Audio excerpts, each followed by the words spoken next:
nang bai simi tongke ang lewanaya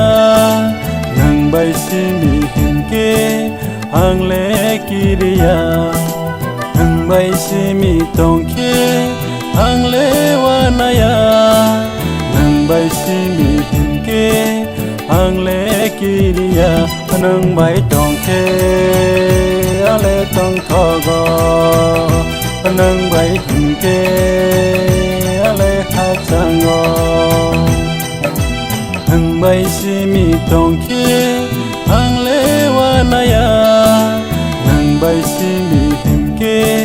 ang le kiriya nang bai simi tongke ang lewanaya nang bai simi himke ang le kiriya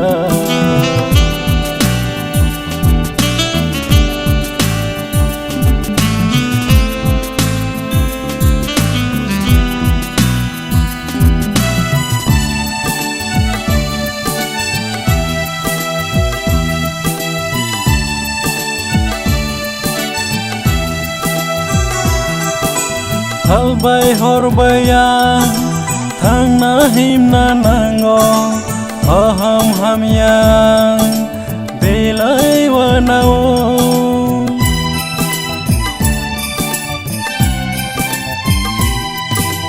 Halbai horbaya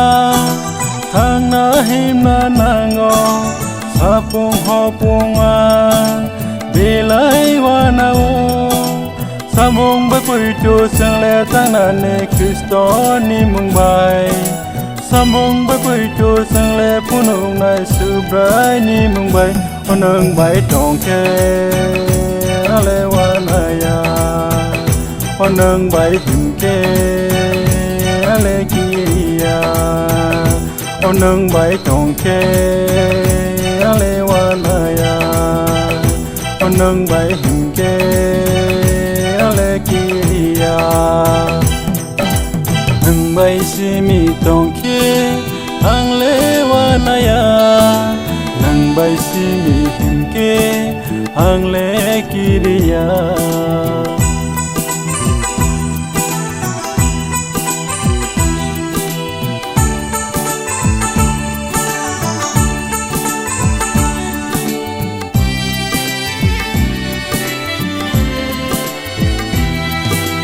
Samung homungan tang nani thangke sengsar kasuo belai belugo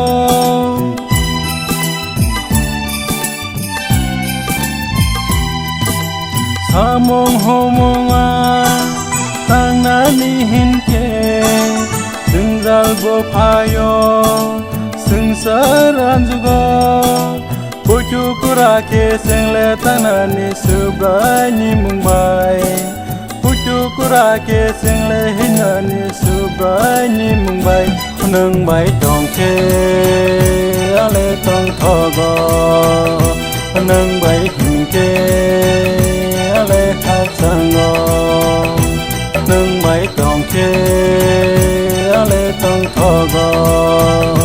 Nang bai himke ale khasango nang bai simi tongke ang lewanaya nang bai simi himke ang le kiriya nang bai simi tongke ang lewanaya nang bai simi himke ang le kiriya nang bai simi himke ang le kiriya